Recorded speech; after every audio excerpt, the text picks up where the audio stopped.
And now, Jalen and Jacoby. He is Do-Rag Jalen Rose. What up, Dolla?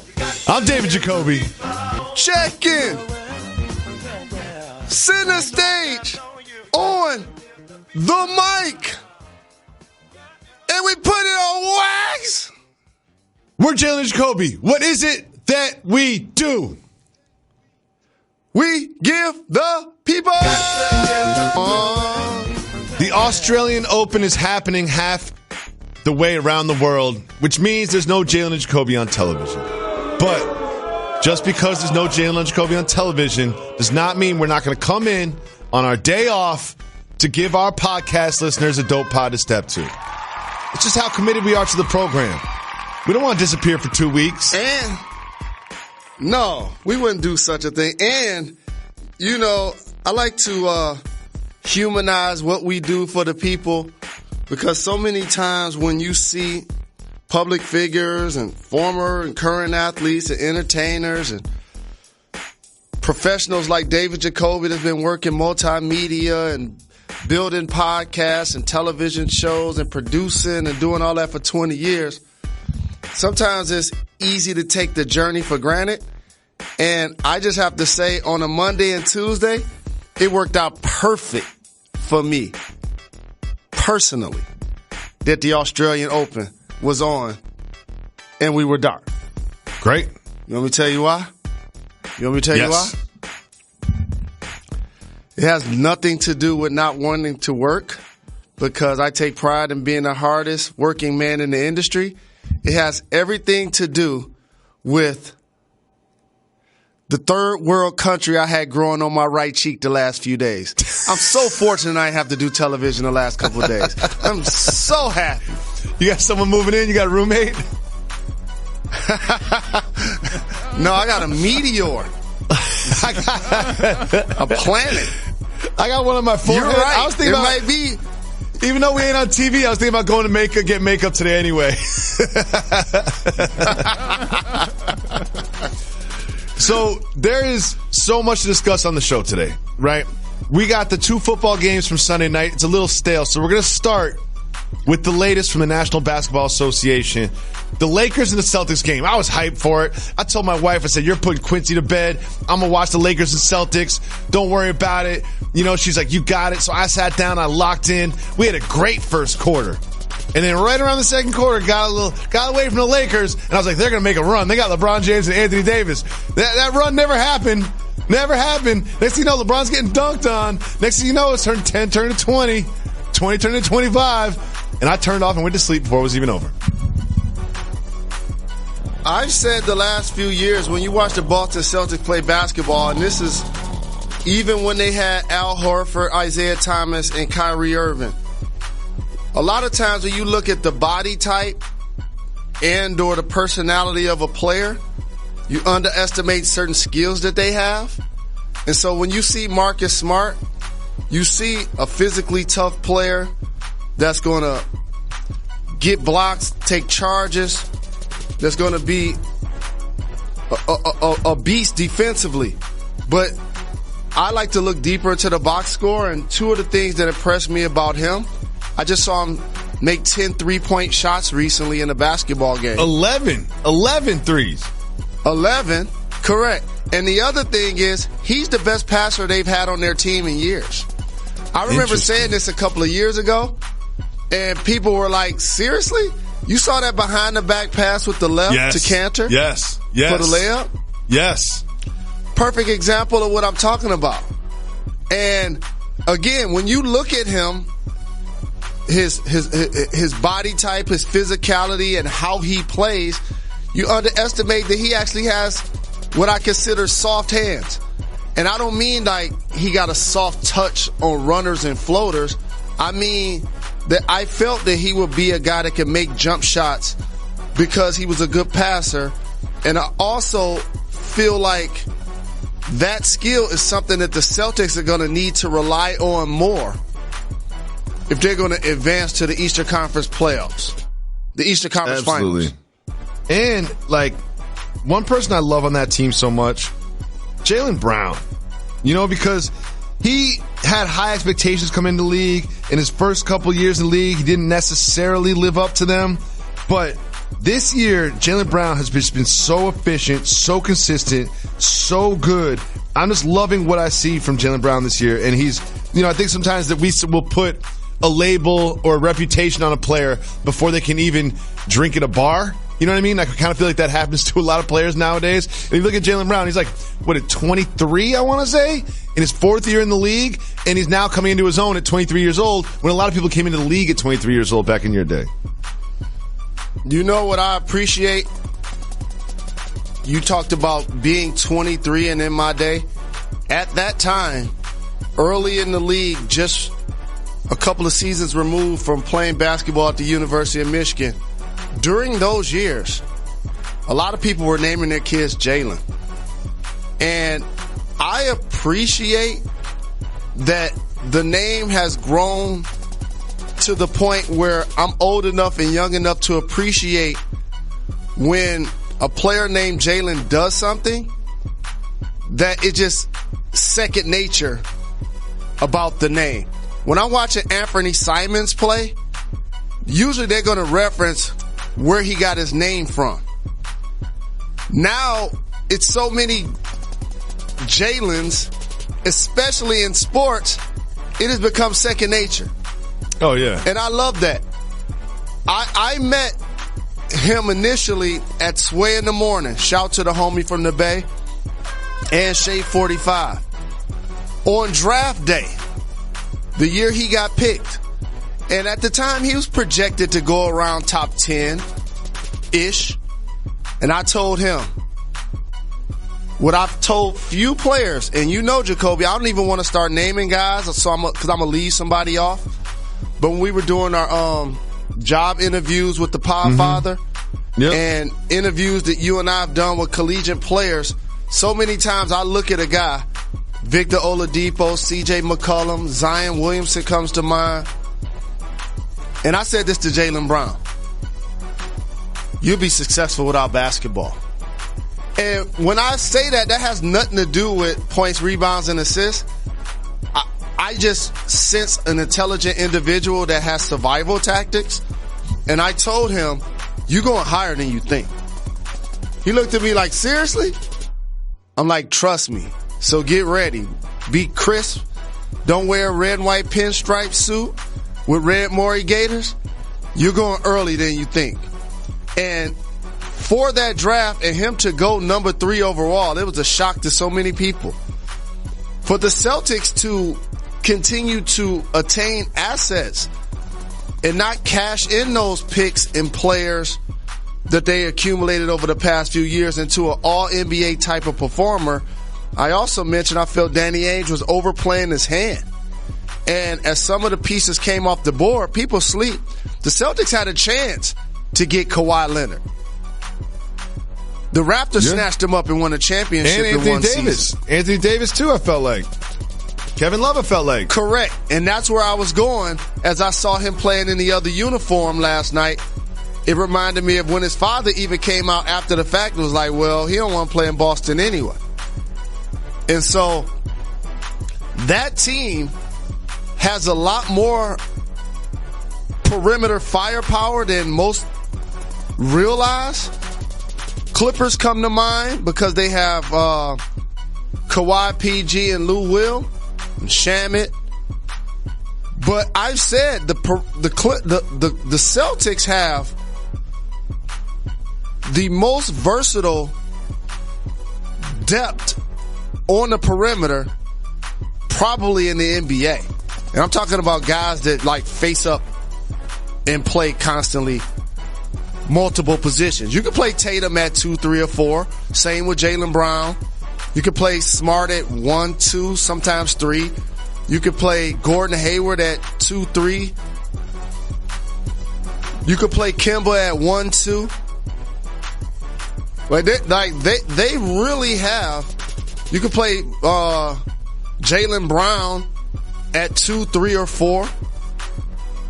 So Jaylen. So for me, I feel like they're one big physical body away to go alongside Cantor to truly upsetting the apple cart in the East.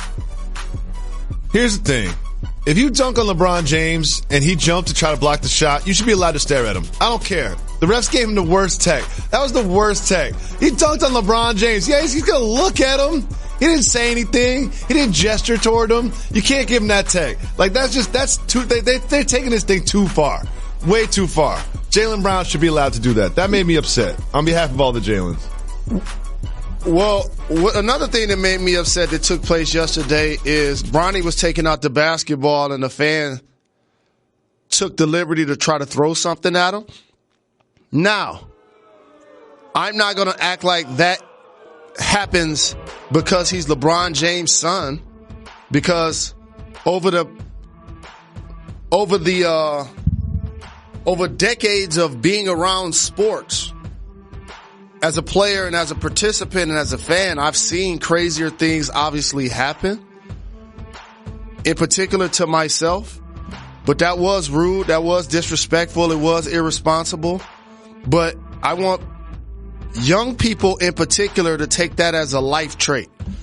Oh, and we're going to call this the Game Podcast, the GAME. I'm just spitting all game. Spitting game. Get your ear, turn this podcast up. Download this on Spotify. If you want to turn, yes. From game to Dame. Because Dame Lillard had 61 points yesterday. 61 points in an overtime win against the Warriors. The Trailblazers still in trouble, though. It seems like every once in a while I want to hit the brakes. This ain't a TV show. So there were two thoughts that I was trying to embark on my handsome co-host that we got away from. We can't ignore what happened with Bronny. And based on that, young people have to learn to deal with people that don't like them, and it's okay. Just because you're a public figure, you're a celebrity, whatever you do for a living, there are people that you feel like are rooting for you that really aren't, and it's okay. And so he'll continue to grow into the fact that people are going to dislike him for whatever reason. He'll continue to mature and be judged by the content of his character, not necessarily only by being a basketball player. And that was the first thought. The second thought is that's why LeBron got dunked on, because he was on the airplane the day of the game going to check out his son. He didn't have to bounce. Jaylen Brown's coming down the lane, Jacobs, and LeBron wanted to get up. His mind was telling him he was going to get up and contest it. One of the most athletic players to ever play the game. But that body wasn't ready for that in his 17th year, turning 35. He wasn't ready for that. Correct, Reg. He was not ready for that. And Jaylen Brown,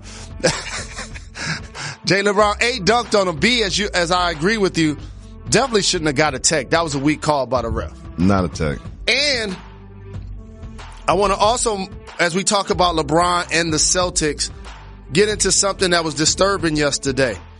A former member of the Boston Celtics who played with LeBron in Cleveland, there was a disturbing image of Delonte West circulating on the internet.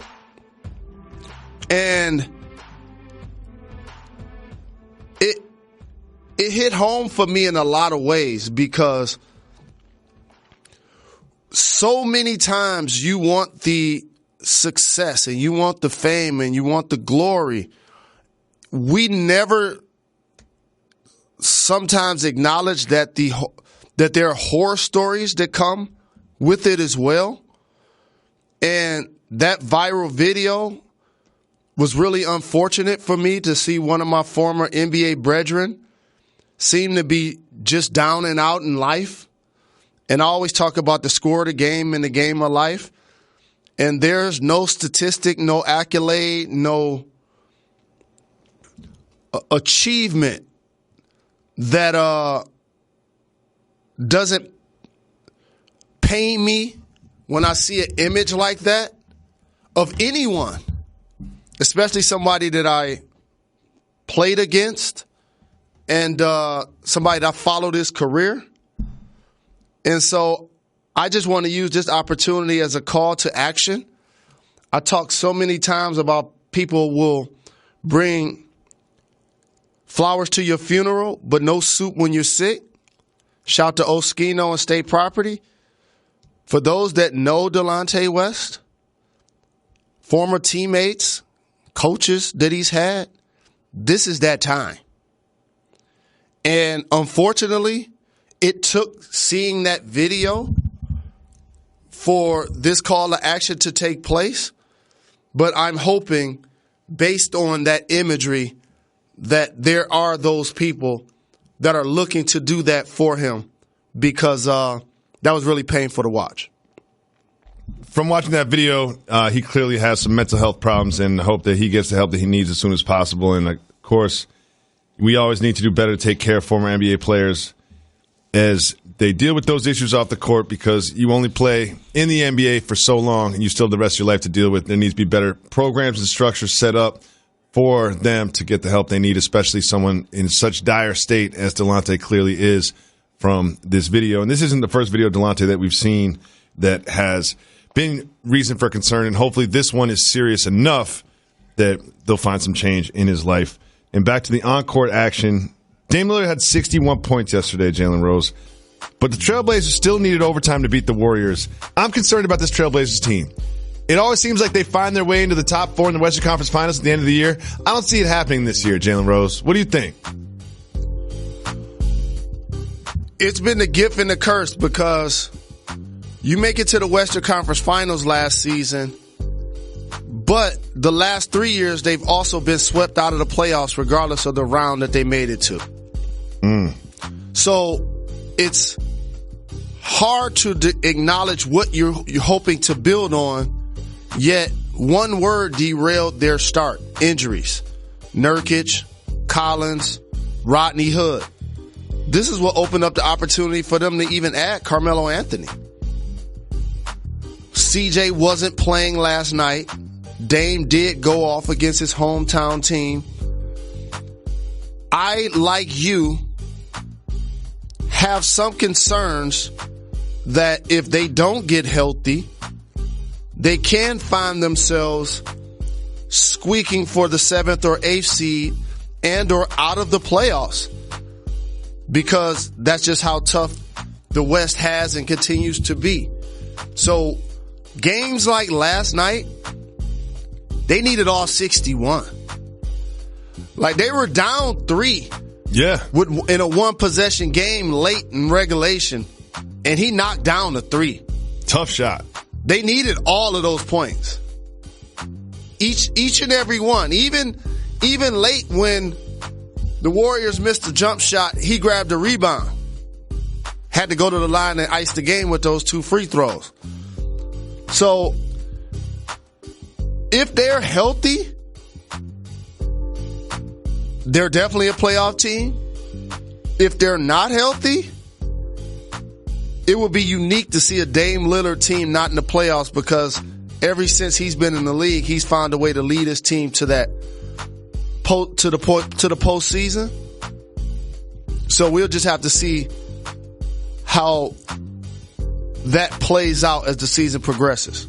If I was going to gamble on it, I would say that they will end up in the 8th seed. They've got right now, currently, and again, we're miles away from the finish line.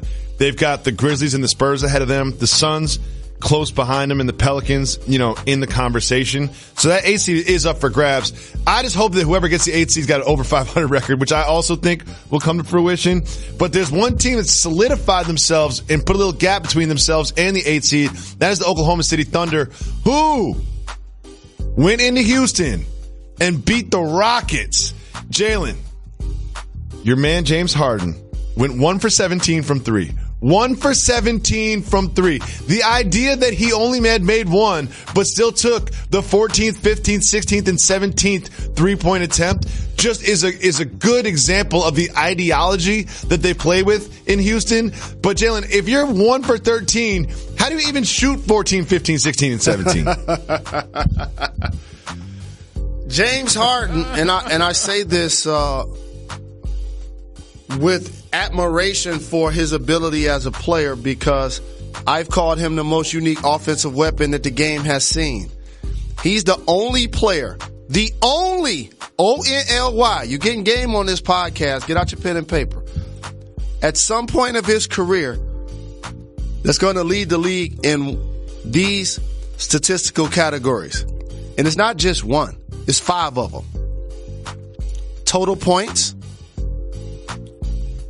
total assists, free throws made, 3-pointers made, and the 5th one, turnovers.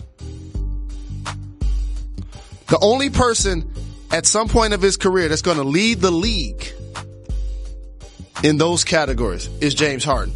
With that being said, the 1 for 17 games highlight for those who don't like the Houston Rockets style and James Harden's style. Because to answer your question, how you get from 13 to 17, gunning, jacking, or old school terms, ball hogging is what that's called. When you're the best player on the team, there's a fiduciary responsibility to get the best shot you can get, because there's 14 other pros that are sacrificing because they know that you're the best player. But when you're missing shots, that doesn't mean take more shots. That's gotten celebrated over the last decade or so. It should be the opposite. Yes. When you're missing shots, do something else and or pass the ball, dog. For real. I mean, that's how I always looked at it. It's like, if you're not making shots, here's what you can do. Get some rebounds, make some plays for some other people, play some defense, try to contribute in other ways, and hope, because you have Russell Westbrook out here, he had a 30-point triple-double, and that should be enough. And what they did in this game, because I watched this one, they got ahead by too many, and then they started coasting the fourth quarter. They said, this is the Thunder. They slept on the Thunder. They were up by 16 in the fourth quarter. And then, they called a timeout. They tried to regroup. It just never really happened. Then before you know it, Chris Paul and the Thunder got a great win. They've now won 11 of 15 road games after losing their first 6 road games. They've got their 12th win this season when trailing entering the fourth quarter. I'm watching the Thunder team, and they're still the same roster they were at the beginning of the season. They're just playing better than I expected them to. So a few things. I'm fortunate enough to have multiple tattoos in my passport. Feel free to steal that one. And traveling abroad, I realized that when you order a glass of wine, they don't give you 33% or 50% in your glass. They give you a full glass. In the United States, they do that just so you'll buy more. That's a marketing and a sales trick. The reason why I bring that up is, who had a double glass of wine last night? Sam Presti. Because on paper, when you trade Russell Westbrook after he signed, and you trade Paul George while he's under contract, you're going to have a lot of people questioning that decision. Just comes with the territory. They were in the playoffs last year. Dame Lillard shot them down and broke their hearts. But now, I'm watching the Clippers play. Paul George missing some games due to injury. Yep. I'm watching the Rockets play, and they can't win when Russ have a 30-point triple-double. And Sam Presti had his double glass of wine thinking, I got 4 first-round picks for the Clippers? From the Clippers for Paul George? And Danilo Gallinari, who's contributing, and Shai Gilgeous-Alexander, who's blossoming. It looks good. It looks good.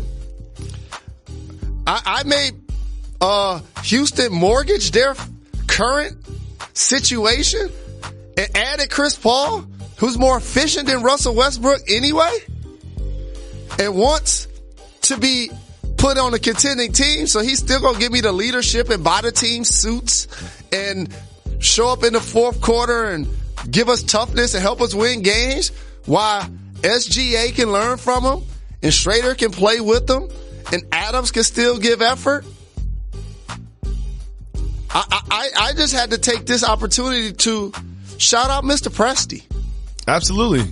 Shout out to the Oklahoma City Thunder. He's had to remix that roster many times over the course of his career, and he's made a lot of trades that people scratch their heads at. But you always see Oklahoma City in a position to succeed, in a position to be in the playoffs. And at the beginning of this year, you got to remember, because we've been doing this a long time, so we don't forget the things that we say, which is going to transition us to the next topic. But we all thought, well, they're obviously going to trade Chris Paul. Maybe Chris Paul goes to the Heat. They're obviously tanking. They're rebuilding. This is going to be a reset year for the Oklahoma City Thunder. But you know what? This is not a reset year for the Oklahoma City Thunder. They are very secure in their playoff positioning right now. Well, no. Hit the brakes, Reg. Hit the brakes. No. No. That is not fully accurate, because they will look to trade Chris Paul and Steven Adams. It's just that it makes no sense to do it in training camp or at the beginning of the year or before December 15th, when all deals can be included in trades. You might as well let those guys play their value up, allow the young guys to learn from them. Those guys are veterans and professionals in the locker room, and then you get closer to the deadline and see what happens. It's going to be tougher to move Paul based on the years still left on this deal, so they may have to wait to the offseason. But trust me, that phone is and that glass of wine is close by Stan Presti. And if somebody come calling like the Miami Heat or something like that, they want to unload some deals, they'll do it. Jalen, something happened. We didn't have a show yesterday, right? And there was some. We're going to talk about the football on Sunday. And we're going to start with the Chiefs game. But something, I don't like to cover the coverage. You know me. Sometimes you want to cover the coverage. I don't want to talk about how the media reacts to some things. I feel like we got our own show and our own voice. We don't cover media. We cover sports. Okay, Jalen. Yesterday, all across every network and every show, we're celebrating Patrick Mahomes and talk about him like he should be the MVP. Like we didn't talk about Lamar Jackson changing the game for the last 3 months. It's like all of a sudden, because Lamar Jackson wasn't playing, now Patrick Mahomes is the MVP. Now Patrick Mahomes is the MVP of all sports. Now Patrick Mahomes is who you want to start a franchise around. Now Patrick Mahomes is a future Hall of Famer. But I'm not going to sit here and act like Patrick Mahomes had a better year than Lamar Jackson. I'm not going to sit here and act like Lamar Jackson was not the better quarterback this year. Patrick Mahomes is a special talent. Patrick Mahomes had a great game on Sunday. Lamar Jackson lost to the same Titans that Patrick Mahomes beat. But let's not forget, just because he didn't play this week, that Lamar Jackson was far and away the best quarterback in the NFL this year. No doubt. And it just highlights the sensationalism that sometimes can exist in multimedia, and fans have it too. We sometimes become prisoners of the moment, and I agree with you. Patrick Mahomes has been amazing, bringing his team back against the Titans, bringing his team back against the Texans, but he didn't win the NFL MVP this year. No. Now, by the way, this is from Jalen and Jacoby. And for those who follow this program, we didn't just join the Patrick Mahomes bandwagon. Where are my homies? I'll never forget. We had just started doing Get Up. That's when the show was 3 hours. And I was in every segment for 3 hours. The show was able to transition since it fought through turbulence and it's flying nice at 35,000 feet for the next 35 years. So I'm proud to have my jersey hanging up. And one of the topics was somebody did NFL quarterbacks. I forget what writer it was for Sports Illustrated, or I forget the publication, so I don't want to say the wrong one. And they were ranking the quarterbacks in the NFL going into last season.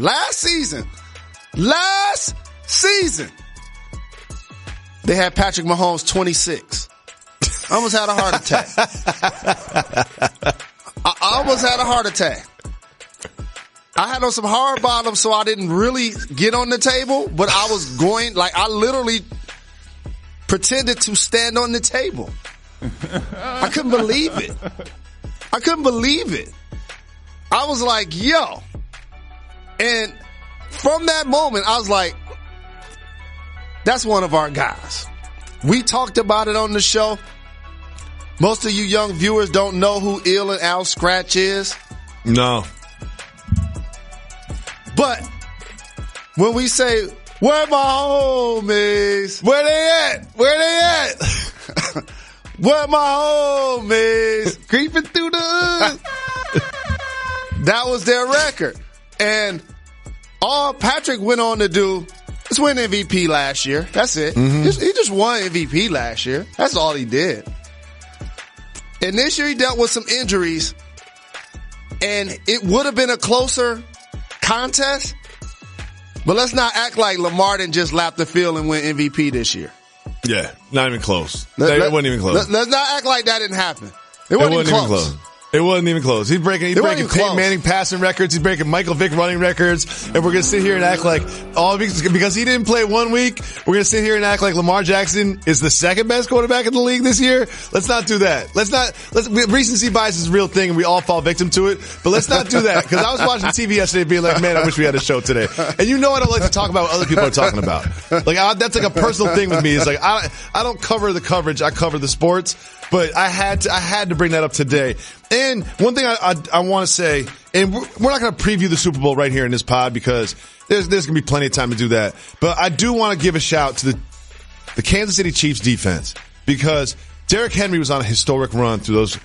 His last 3 games, he had over 180 yards. There's 2 games in the playoffs. No one's ever done that before. 2 straight 180-yard games. And then they were talking about how they were going to tackle him and how they weren't scared of tackling him. And they didn't tackle him alone, but they gang tackled him over and over and over again. There was 3 red shirts all over him. And they bottled him up, kept him under 100 yards, which is something that seemed impossible going into the game. We gotta go rapid fire. We got too much to get through. All right. So we need rapid fire on these ones real quick. Jalen. What do you think about the music your guy Mozart was playing on Sunday? Obviously, we know his name is Mozart, but Jalen's been calling him Mozart all season long. I mean, 220 yards. After being cut by 6 teams, looks at the dates that he's been cut by 6 teams every single time before he takes the field. What do you think about the wonderful music from Mozart? As Reggie puts on the classic. That's my guy. That's my guy. And the perseverance of a player and also the discipline of a scheme. If you play for 7 teams, you virtually played in every scheme and seen everything the game has to offer. Yep. So for Shanahan to now use him to his strength to the point where Coleman, when he goes out of the lineup like he did with a shoulder injury, and you put in my guy Mozart, he's playing sweet music, over 200 yards, 4 TDs. Garoppolo only had to pass 8 times. It was like a game in the 1950s. It really was. Quarterback only passed 8 times. It's like a high school game 30 years ago. He getting paid too much money to only pass him 8 times. I'm like, how much is that a pass? It's like $10,000 a pass. Trust him to at least throw a screen. Yes, man, something. Hey, but he almost threw. Once he almost threw that interception. They was like, nah, we're good. Yeah, we're good. You ain't losing this one, dog. Don't worry, Jimmy G. Don't worry, Jimmy G. We got you, dog. Why is Revis barking at Richard Sherman after a big win? Like, come on, Darrelle Revis. Come on, Darrelle Revis. You ain't in the game anymore, man. What are you trying to do? What are you doing now? He clearly is a huge fan of this show because he derailed the entire conversation of the NFC Championship. Darrelle Revis trying to make us talk about him. So we're going to move on. Jalen Rose has some very important topics. We need to get to a lot of them, so I need you to go fast on these ones. Are you ready for the rapid fire finish? I'm going to reach out to Darrelle and get him on the show. Let's get it. All right. Tom Brady said that he's open to the free agency process. Do you think he'll play in LA? Do you think he'll play in Vegas? Do you think he'll play in Miami? Do you think he'll play in Foxborough? Where do you think he's going to end up? So the dirty thing about business is sometimes it becomes personal. And if you're Tom Brady, you feel like you've brought so many amazing things to the table over the past 2 decades, but yet you haven't heard your head coach Bill Belichick speaking to a microphone publicly and say, that he wanted you back as his quarterback. So now you have to behave like most free agents do and keep your options open. To me, he'll be 43 next season. I don't believe my fellow Michigan Wolverine will win another Super Bowl as a starting quarterback.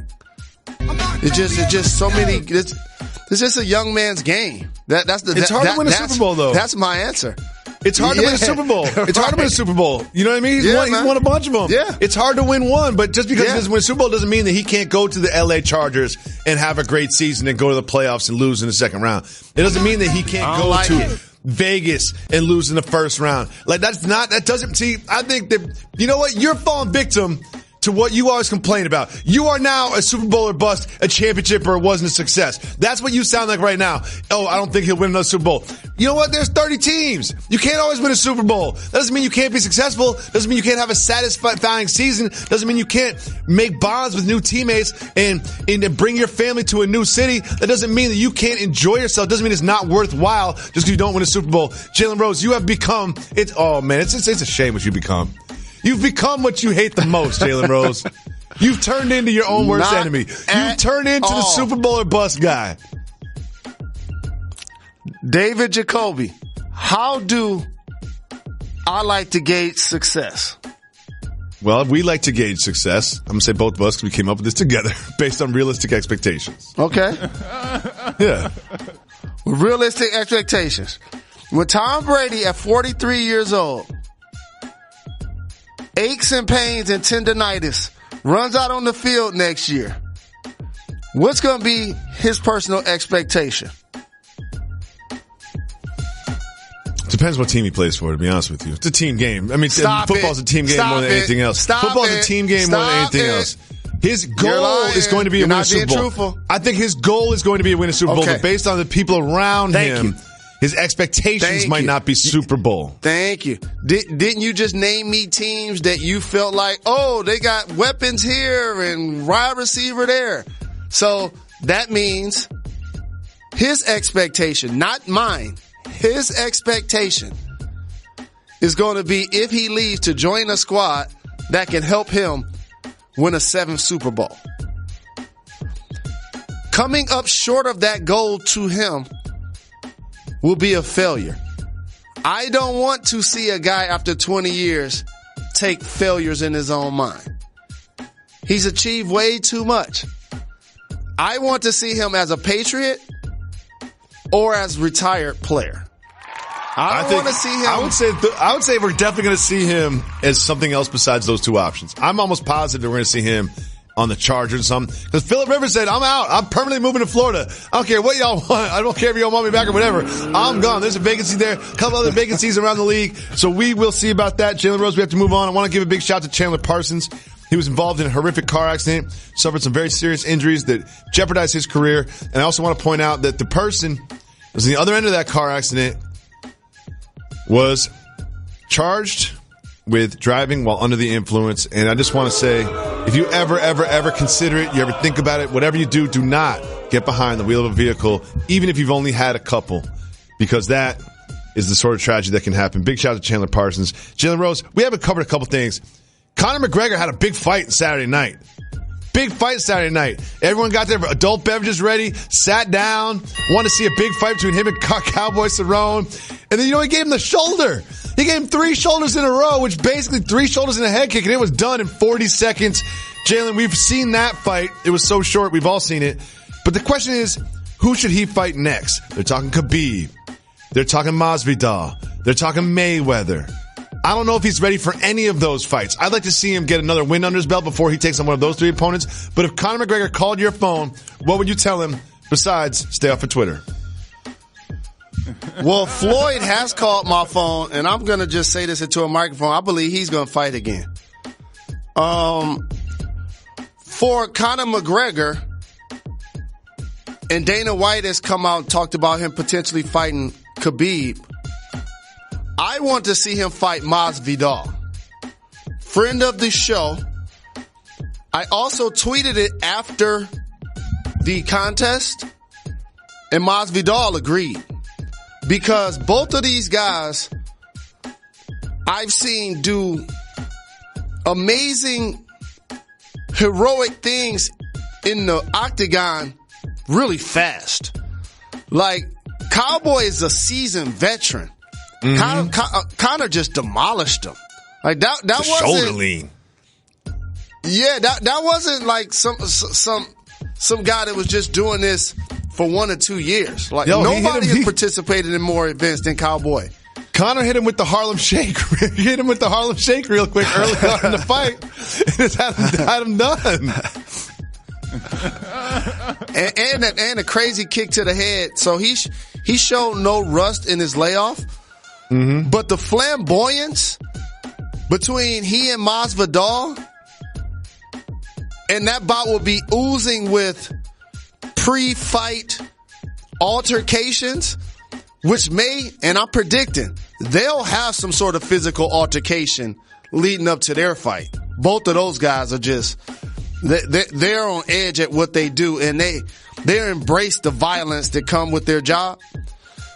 Masvidal, stylish, both of them about their fashion and their flair.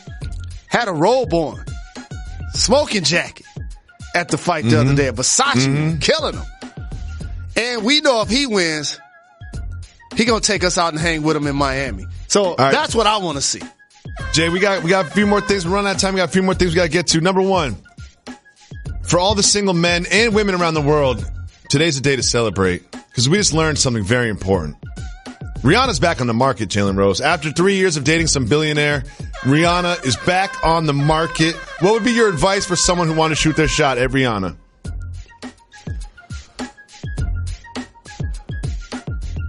I would say go a different route. What I mean is, it's too 2020 to feel like, you about to shoot your shot on IG or shoot your shot on Twitter or slide in the DMs. Like that, she'll see that coming. And by the way, she got so many followers, she'll probably never see the message anyway. She will not see it. Yeah, she will not see it. What I recommend, and you don't have to be a celebrity to do this or a public figure to do this. Find a way to be where you know she's going to be. I love it. That's what you do. Celebrities have schedules. Find out what she's hosting. Find out where she's getting an award. Find out where she's doing a concert or a show.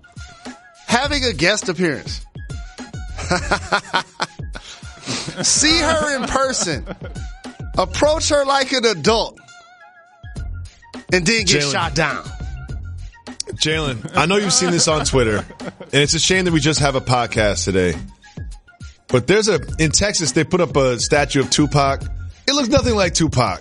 You've seen it. I know you've seen it on Twitter before, Jay, because people have been sending it to us. As the senior statue analyst of not just ESPN, but of the world, I mean, how do we write this wrong? And for us to find out about this on Martin Luther King Day, it's just absurd. First off, rest in peace to the late, great Dr. Martin Luther King. As somebody that was born in the early 70s, I've seen the landscape of our country change based on his sacrifices and those who believed in his voice and in his word. And a country that's continuing to overcome slavery and Jim Crow laws and segregation, and seeing our country morph from one where colored people were drinking out of less than satisfactory fountains and using second-class accommodations like the lavatory, or not allowed to eat in certain restaurants. I'm forever grateful for his contributions. And I would encourage people to do what I did yesterday. It's a holiday. Take 5 or 10 minutes of your day. Pull up a couple of YouTube clips of a few of Dr. King's amazing speeches. He was a terrific orator and a great leader. And he obviously deserves a national holiday in his honor. And my favorite MLK quote is, "Faith is taking the first step without seeing the entire staircase." So rest in peace to the late, great Dr. Martin Luther King. Now, back to being a senior statue expert.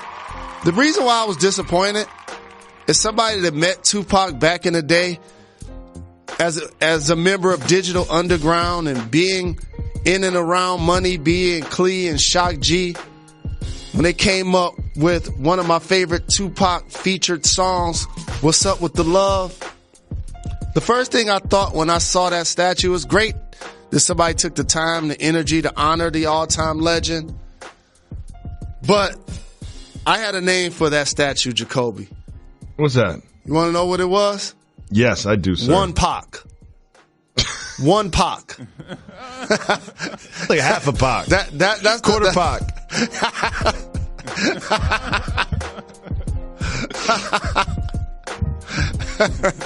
Jay, do you know who Gwyneth Paltrow is?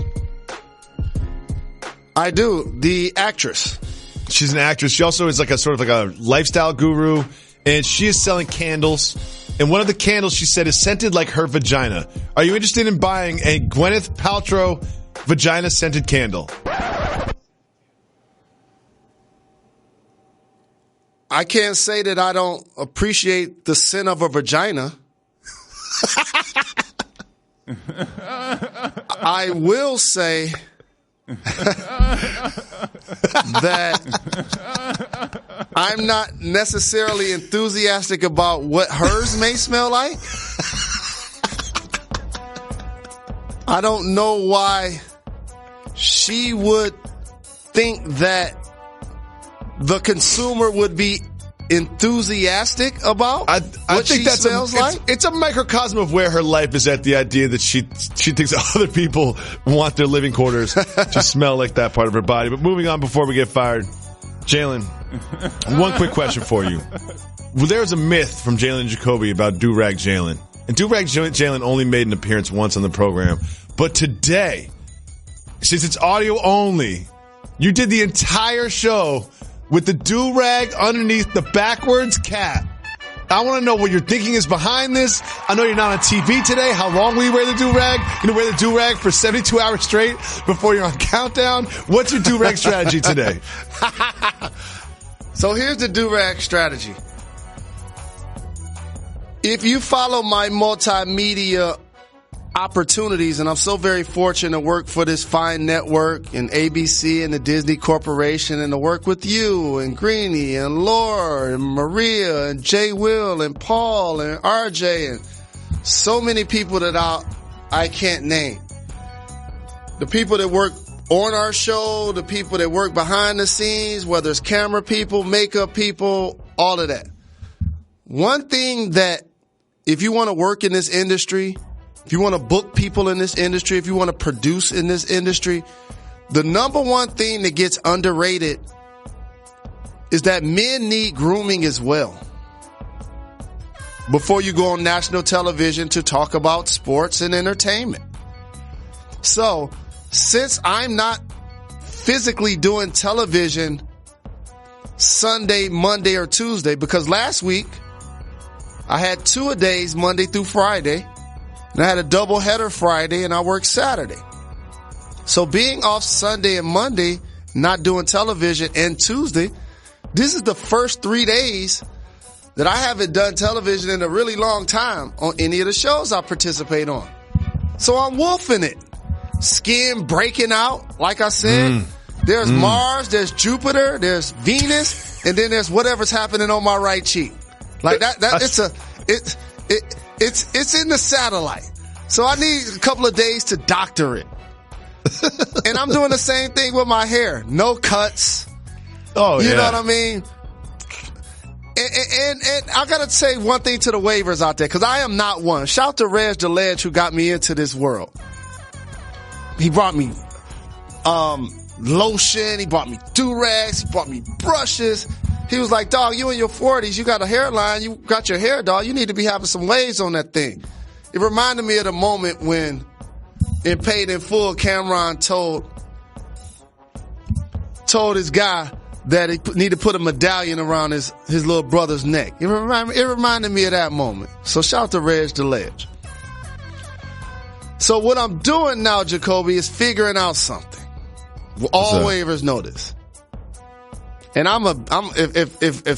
if we're talking about waivers and we're giving out grades, my grade for myself is a D-. No, that's you're my like personal grade for you know me. what? You come from Detroit, which is on a lake. Like, you're like those waves. Like the waves on a lake. That's what you're like. You know, you're like one of those. You're a baby wave. I've seen the real waves. I've seen the Point Break. I've seen the North Shore. I've seen those waves out there. You're a lake wave on a windy day. And what I would say that I'm doing, and again, shout to all waivers, shout to all groomers. Here's the most important thing. You talk about the products. People talk about wearing a do-rag. People talk about all of the amazing things they're doing. But just like playing basketball, gotta brush. Gotta brush. Gotta brush. Can't do-rag and brush at the same time. Brush. Doesn't work. There you go. And what I realized about myself is I think putting on a do-rag is a substitution for brushing, and it ain't. It ain't. Ain't no substitution for brush. So I'm wolfing it, and I'm stepping my brush game up. All right. So get ready on Wednesday. Get up. We're gonna get to a voicemail in 1 second. We always get to people what they want, but we have some people that came in today. I know Reggie's there. I know Dimitri's there. I know Ray is there. I haven't heard from anybody else in the staff, but everybody else in the staff that is there. Big shout to you guys. We really appreciate you guys coming in. Just like our audience appreciates us coming in. They love to appreciate what you do behind the scenes. But Ray, our director for the day, had a very important question. Something tells me, I've never met Ray, that he probably looks more like me than he does like you based on this question alone. He asked, what does a do-rag do? Oh, my goodness. Ray, oh, Ray, oh, Ray. Oh, this is definitely cultural, first off. Next, the other thing that I realized was cultural is wearing multiple gold chains. That's also cultural. Jalen? So here's what a do-rag does, Ray. It lays your hair down and or it holds it. Usually it's reserved for people that have long hair and they're styling it. Some of the styles are braids, for example. Mm-hmm. Waves, for example. Some people have curly hair like a Russell Wilson. I'm pretty sure he puts something on his head at night, whether it's a do-rag or a handkerchief or whatever you call it. And so that's the purpose, pretty much. And another purpose that it serves, when you put products in your hair, it doesn't now get them all over things that you come across. You remember how Jerry Curl juice get all everywhere? Oh, yeah, we've seen it. And what did people start doing? Wearing bags on their Jerry Curl. Kind of the same thing. It doesn't allow the products that you may have in your hair to get on furniture and on your bed and things like that, Ray. Appreciate you, Ray. We also appreciate the people. If you call 985-80-JALEN, you can leave us a voicemail. We're going to take a bunch of voicemails. We're going to do a pod on Thursday as well. We'll take a bunch of voicemails then. Right now, we got time for one. Reggie, hit us with the voicemail for today. Jalen Jacoby, what's up? So I got a question for you. Is letting your dog lick your face cultural or regional? Because my girl, she'd be letting, our dog literally make out with her face, and I'm like, I'm not really about that. So let me know, guys. See you. Letting your dog lick your face, is that cultural or regional? I've never been one of those. I think it's gross. You know what I mean? When I had a dog, I've seen what that dog puts its mouth on, and there's nothing that dog won't put its mouth on. Nothing in the world. And then for it to come and lick my face, like, those aren't little pop kisses either. Like, my little twins will give me a little pop kiss. That's slobber free. But that dogs go hard, man. Dogs go hard. They go like 13-year-olds, like in behind the school during the dance. Like, they go hard. I'm not gonna give that cultural. I'm gonna say it's just dog people stuff. That's what I'm saying. Because I had a dog, but it doesn't make me a dog person. I'm not letting a dog make out with me or lick my face. I have the perfect answer for this one. It's regional. And I'm going to tell you what region allows this. Suburbs. Oh, okay. That's where this takes place. In the suburbs. Okay. I remember growing up in the Midwest, and I'm not saying that I'm proud of this. I love dogs. I've had multiple dogs. And as I started to travel, I realized I didn't want to keep putting my dog in the kennel. And also, when you train your dog, it becomes frustrating when you travel, almost like having a kid in a lot of ways. The things that you teach them, they lose that teaching when you go out of town. And it's almost like leaving your kids with the grandparents. Leave your kids with grandparents. Yeah. Next thing you know, they're watching 4 movies and staying up till midnight and eating ice cream for breakfast and stuff like that. And you've been training them for 4 years not to do that. And then in 2 weeks, it all gets undone. But the reason why I said regional and called it suburban, because I'm going to talk about something urban real quick. And that's growing up in the Midwest. How cold does it get in the winter in the Midwest and on the East Coast, Jacoby? Very cold. Very cold. Brick. It gets brick, right? Sometimes even below zero. It could be blizzards. It could be snow. It could be all weather terrain, correct? Yep. I am old enough to remember and to recall when people on the East Coast in the Midwest, it could be December, January, or it could be June, July. Those dogs stayed outside.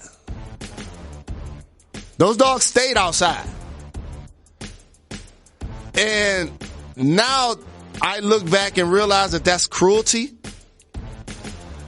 Also, you know the other thing that changed? And this is why I needed to wait before I got another dog. I remember the years when you didn't have to pick up after your dog. You could walk your dog, let it drop a load, and keep it moving. I ain't trying to walk around with a warm bag of dog poop. I'm good. I'm good. Appreciate the call. We got time for one more voicemail. So remember, we got a show on Thursday, so we need lots of voicemails for Thursday. So right now, while you listen to this, hit us up, 985-80-Jalen. Leave us a voicemail. We got time for one more. What do you got? Jalen and Jacoby. This is Chris and Shannon from Charlotte, North Carolina. And we got a cultural or regional question. I'm going to let my fiance take it from here. Hey, Jalen. Hey, Jacoby. This is Shannon. We were talking with some of our friends, and, quick question, cultural or regional? Perms and relaxers. Please discuss and let us know your thoughts. Oh, see, I love this question. We need to get their math and send us some his and hers hoodies. I love this them question. so much. Because growing up, I had white friends and black friends. And when my white friends got a perm, it made their hair curly. And when my black friends got a perm, it made their hair straight. And I was always wondering how this could possibly be. I did not understand it. I'm not a hairstylist. I don't know the science behind perms. But at first I was like, oh, a perm will make your hair curly. And then I found out, oh no, a perm will make your hair straight. So I think they're neither cultural or regional. It's just the effect is very different for each one. And relaxers are definitely cultural. I'm a man of strong faith. I'm a man of strong faith, and I want to go biblical here for a second. This call and that question is why certain people, when they read the good book and they see that the Almighty had hair of wool, tend to believe he looked more like me than you. So, perms and how does that affect perms and relaxers? Because if you have hair like wool, you definitely need a perm. It's going to take more than a relaxer to lay that thing down. Period. It's going to take like there are people that have looked like me, and I've tried to do it, and it was one of my favorite things of all time. You know, one of my favorite hairdos ever. And it's not even close. What all of the cool cats was doing when I was growing up, rocking afros. Okay, don't ever get it twisted. Jared Allen, I might just hug him when I see him again. I love that he's keeping it alive. I wish I could grow a fro like that, or I wish I could have mine laid down like Iceberg Slim. Only thing that's going to make that happen is a perm. So with that being said, it's definitely cultural. Definitely cultural. I want to thank Chris and Shannon. We always appreciate when couples call. I want to thank my man with the cultural regional dog question. And I want to alert everybody, we're coming in on another one of our day offs. The staff is. We are. We appreciate the staff very much for doing so. And you should too as listeners and supporters of this podcast. We'll be back on Thursday. Make sure you call 985-80-JALEN and leave us voicemails. We're going to be back Thursday. Why is that, Jalen Rose? We're not done. We're not done. We're not done.